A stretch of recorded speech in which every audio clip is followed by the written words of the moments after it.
Hey everyone, hope you guys are doing great on this beautiful Tuesday in Victoria. Today I'm fortunate to have Rangina Sidhu from the tenancy branch. The residential tenancy branch. So she's a senior information officer with them. And we're so grateful to have her on Talk with Des. Welcome, Rangina. Oh, thank you, Des. It's a pleasure speaking with you like this. Oh, that's great. Thank you for joining me today. There's a lot of questions. So a lot of my clients, as well as my friends and family, have in regards to the changes in the tenancy acts during this pandemic. And, this is not a time any of us would have imagined, but there's just so much going on. And there's a lot of people have so many questions. So I'm so grateful that I've been able to connect with you, and you're a friend of mine that I can bring on, and you can give us some tips as well as tell us about the changes. Yeah. So, how are you coping with this and being a mom and Yeah. working from home? Yes. So things have been, as you said, you brought up a very valid point that we never imagined that we will be in this situation, and that's across the board. That's for any business. So our business never expected this sort of change. So I mean, there's no clauses in the act about pandemics, right? So there was nothing that we could have just used. So we had to come up with all this new legislation, temporary stuff. It was just back and forth about a lot of information that was discussed. A lot of policy was involved. So it was a lot of work before we could even get out with some information for landlords and tenants. Mm. Other than that, I'm coping okay. I've never worked from home. I mean, this presentation would have been live with you if everything was normal. But I'm happy to do these and inform people. My main aim is to educate people on what should be done and what shouldn't. And I feel that our community really needs that kind of education. And this is a very good way. I'm really grateful that you're doing it this way. Yeah, I know a lot of people there, they have tenants, whether it's suites or rental properties. Um, in our community, for the South Asian community, I will say, and even here in Victoria, I know so many people that have that additional, they have a tenant, and if they don't have a tenant, then they're renting. Mhm. So you're either in the landlord tenant relationship. I would say about 80% of people I know are. So, Right.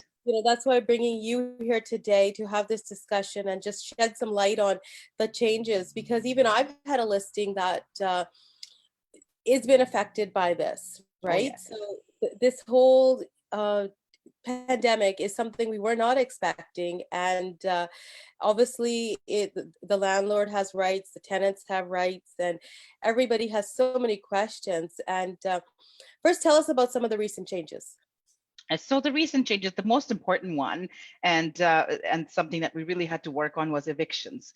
So when you were saying that you have properties that are being sold and some are tenanted, some aren't, it's very difficult to now.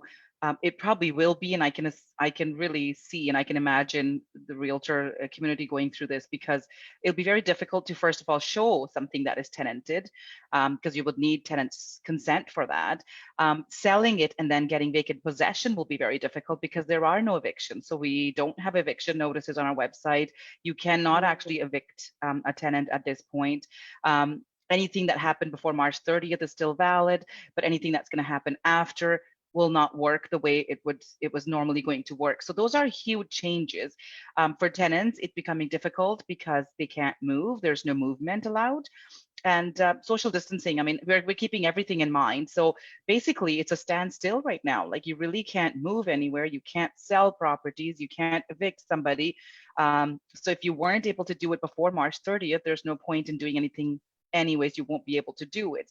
That's a really difficult, it's a very tough pill to swallow for a lot of landlord community, and obviously for realtors like yourself. It's difficult to line up all of these things, because who knows when this pandemic is going to end. So it's become challenging for us as well. I mean, our lines are very, very busy with these sort of questions, both from tenants and from landlords.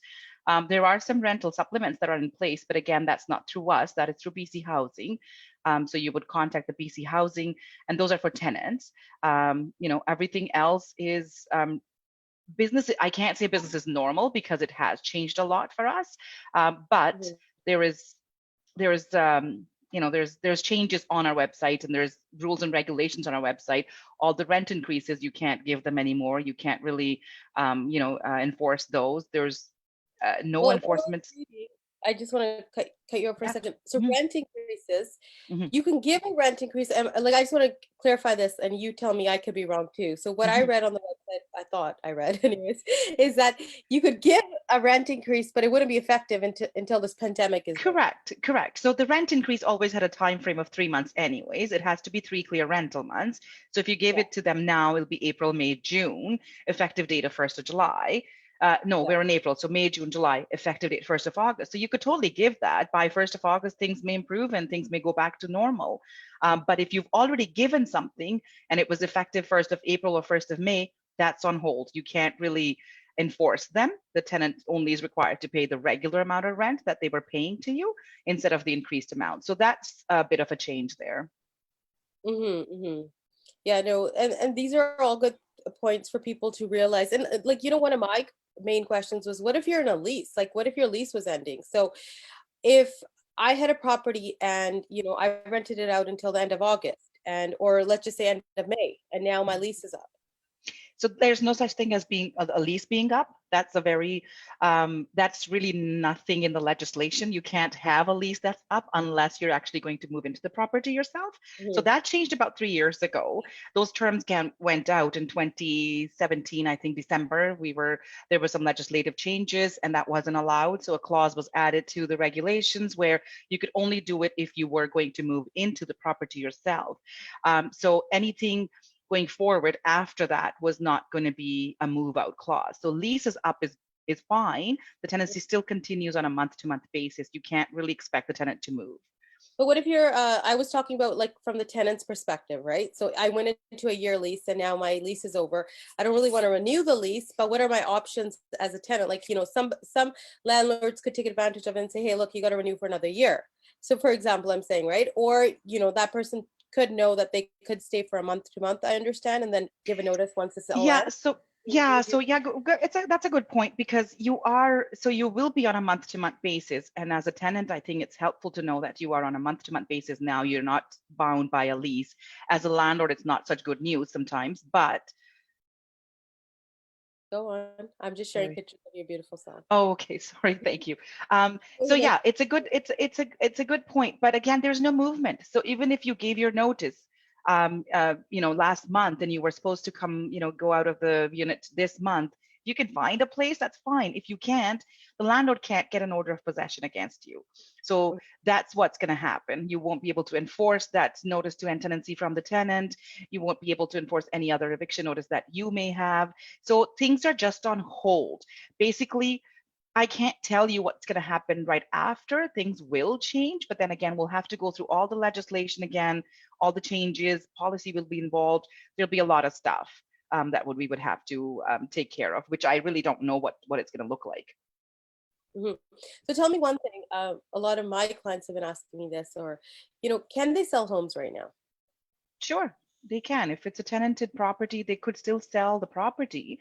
I mean, a lot of the sales happen for investment. I mean, there's a lot of population today that can only afford a house with a mortgage helper. So there's a lot of population that loves to have tenants in it.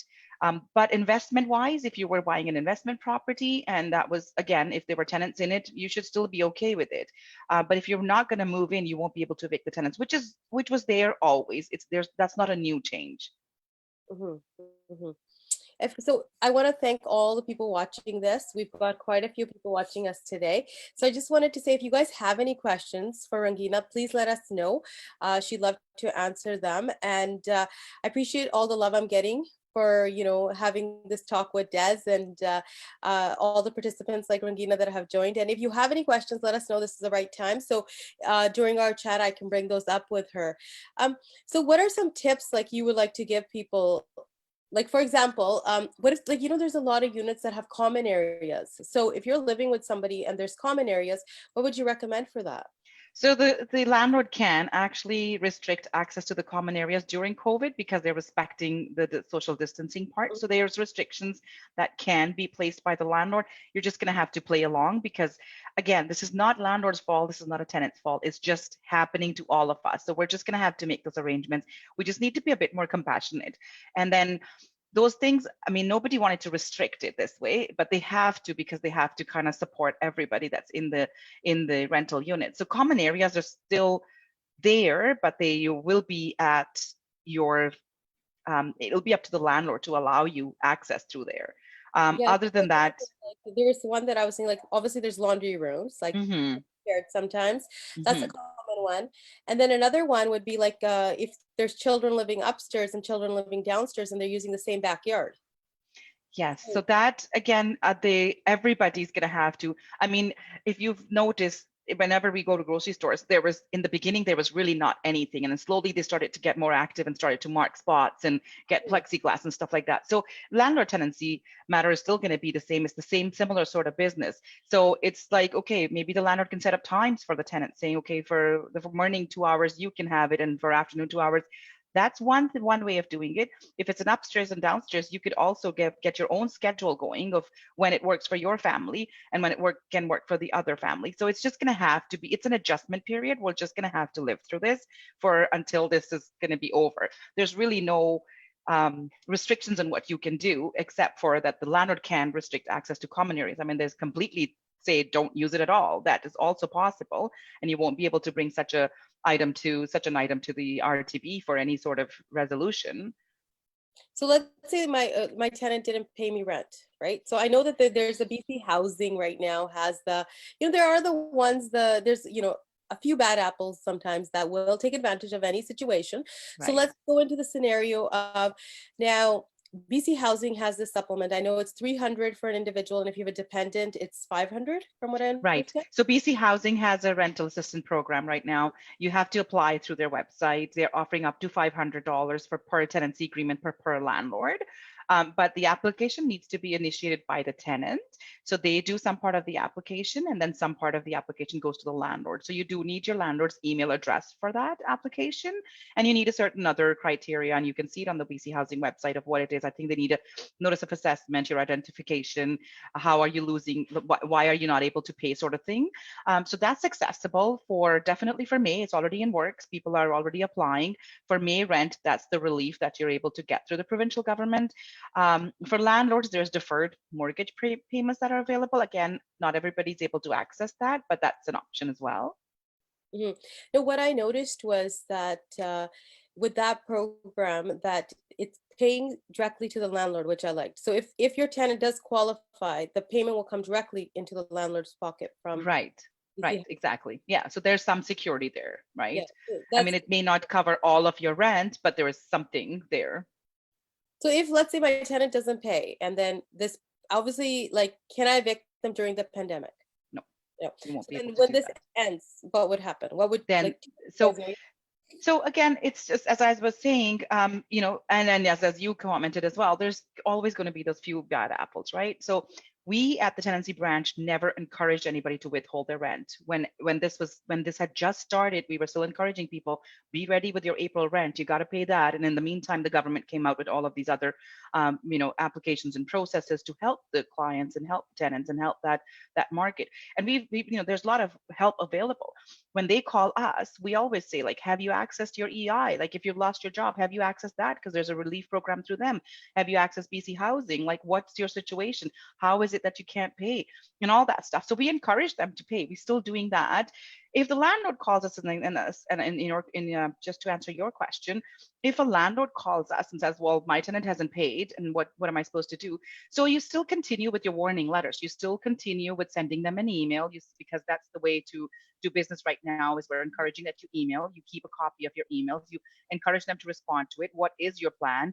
And there's all these grants available. Have you accessed anything? And keep in touch with them and keep telling them how much rent is outstanding. So for example, if they didn't pay April, and then now May is going to be due. In May, you can sum up everything and say, well, you didn't pay April and you didn't pay May. So here's that. As soon as the pandemic is lifted, there will be eviction notices available. That's what I'm thinking, and that's what I'm assuming is going to happen. And you can start with your 10-day notices. So let's say, for example, and I hope this is true, this is all lifted at the end of May and everything goes back to normal, which I'm like wishing, Fingers crossed. fingers crossed, Right? exactly, right? And now Yeah. it's June. You could still give them the 10-day notice for April and May and June, like if they Mhm. haven't paid rent for. So all the 3 months can go on the 10-day notice. Now that's going to be a situation that tenant will be in big trouble if they haven't been slowly paying along. So in June, if they can't pay, we go back to normal. If they can't pay within the 5 days, let's say the rent was $1,000 and now it's $3,000, within 5 days, if they are unable to pay, you go ahead with your enforcement. So landlord's going to have to be very diligent with when this is available to them, and very diligent on giving their notices, and be in touch, be on our website. Our website is updated every 2 weeks because the pandemic regulation is renewed every 2 weeks. So that's how we are doing it. Yeah, and I think the one piece of advice being a realtor and dealing with various clients and situations is that, what's so important is miscommunication can lead to a lot of things. I think everyone, whether it's landlords or tenants, people realize this is not a time anyone planned to be in, or there Right, is hardship. So just right, have some clear communication and a right, common understanding, because sometimes, a landlord or a tenant can understand each other's situation and be compassionate towards each other and have a good long-term relationship, as right. long as we're able to maintain that uh, healthy communication. Right. Right? Yeah. Believe me, I mean, when we get calls from people, that's exactly what we do. And it's not just through pandemic, it's through normal circumstances as well. Our first Mhm. question is, did you try to communicate this with your landlord, or did you try to communicate this with your tenant? Like, what are you doing on communication basis? Like, what is your level of communication right now? Like, have you burned all bridges there, or actually there's more room to talk about it? Mhm. Our first step is talk to your landlord or talk to your tenant, discuss the issue, different ways of doing it, and we encourage that. And even in this situation, we're all pretty compassionate about what's happening, but at the same time, we're saying keep the lines of communication open, because that's what's going to get us through this. Even on a normal day, even when I finish work, I'm like, I need to get through this. I need to be, open, and I need to be accepting of how the world is behaving. It's okay. So communication is kind of important, and very much right now, like, you really need to be in touch with how Mhm. you feel, or what is the situation like, and what are you doing to make it better is the bigger question here. Yeah, no, that's true. And then Hmm. making regular repairs, like that's another question that I had for you, because a lot of people are sitting at home trying to do their little odd end things that they've left, projects, so on. Right. You have a tenanted property and you want to do some repairs. What rights do tenants have and landlords? So in the common areas, you never needed any notices anyway. So if you're doing a fence or something like that, and that sort of thing, you are still able to do it. Now, the question is, will you find people to do it for you? So that's another question, right? But again, that's aside, because construction is still going on the way it should Right. be. So that's fine. But are Workers. you able to find somebody who can repair this? And if that is the case, you may be able to enter common areas without proper note, without any notice anyways, because that's in the legislation. If you're entering the rental unit, you will need tenant's consent because of the situation right now. Because of COVID, like because of social distancing, because of how many vulnerable groups we have right now. Like, there's little kids, there's seniors, there's all, respiratory issues, like whatever the issue is. I think then if that's the case, you may want to hold off for now and not do those type of projects for this. And it's just for the safety of everybody. It's got nothing to do with landlord tenants only. It's just a safe thing to do. Hmm. Definitely, definitely. Definitely safety comes first in this situation right now. Right, You want everyone to be safe. So I understand, like for even showings, if it's tenanted property, there's no longer that 24-hour notice. It's if right. the tenant agrees. It's become more of a consent notice than more of a 10-day, the 24 hours. I mean, in the 24 hours notice, you could give it, you could enter, there was no issue. But at this point, and for the length of pandemic, it's going to be with tenant's consent only. And you can Mhm. get email consent from the tenant. And if somebody calls us and they're like, well, my landlord is trying to sell the property, and they're not, I don't want to show it. We're like, well, why don't you just leave the house for a bit? Like, it doesn't, but again, everybody has their own idea of what COVID is all about. So it's not always convincing enough, but we try. That's what our job is to, to be able to encourage people to behave normally. But again, you can't really. No, you can. And I mean, as a realtor, like I'll tell you what I'm doing with my clients, and any listings I'm having or Mhm. coming up. What I'm doing is there is some COVID protocols that I'm taking. So Right. when it's hand sanitizer, Lysol wipes, we're using gloves, masks, and we're screening people before they go in and Yeah. also the people at home.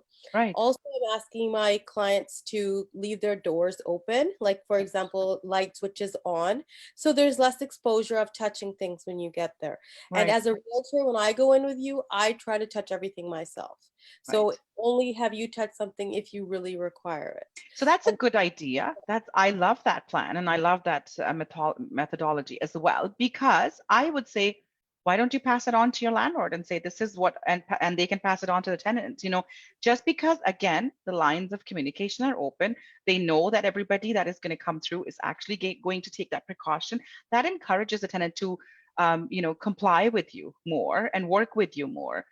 We're not saying you can't show the property, but yes, if they say no, but I would say in your case, if you're giving this list and if you're doing all of this, the precautionary measures that you're taking, if the tenant knows about that, I'm pretty sure they'll be consenting to a showing. It doesn't really, I you I know, mean, me as a listing agent, for my listings, what I've done is I've actually showed up on site. So I, being the listing agent, don't always do that because it's usually the buyer's agent takes the client through. So right? as a listing agent, I was actually showing up and, making sure there was gloves. Like I had left these things in the front as well for everybody that enters, but still being on site to just have that conversation and have that extra, that I actually Yeah, interacted with the people that came in person. So, right. every person has their own way of dealing with it, but these are some of the changes that I've implemented in my business to ensure the safety of tenants living inside as well as the buyers going through. So we have to look at both sides as well as the realtors involved. That Yeah, it's a healthy and safe environment for everyone during this pandemic. Yeah. yeah, yeah. Yeah. Exactly. No, I mean, if we're all taking those measures and we keep the lines of communication open, we should be able to get through it. It's not a problem. Yeah, definitely, definitely. So do you have any other tips for my clients or friends that are watching? I think it's just, it's hard times. Times are really testing right now. So just have some patience. There will be, like for landlords especially, I feel that they feel that they don't have enough rights anymore. But I think it's just gonna get better. The rights are all gonna come back once all of this is open. Once all of this is done and taken care of, you'll have the same notices available to you. You'll have the same processes available to you.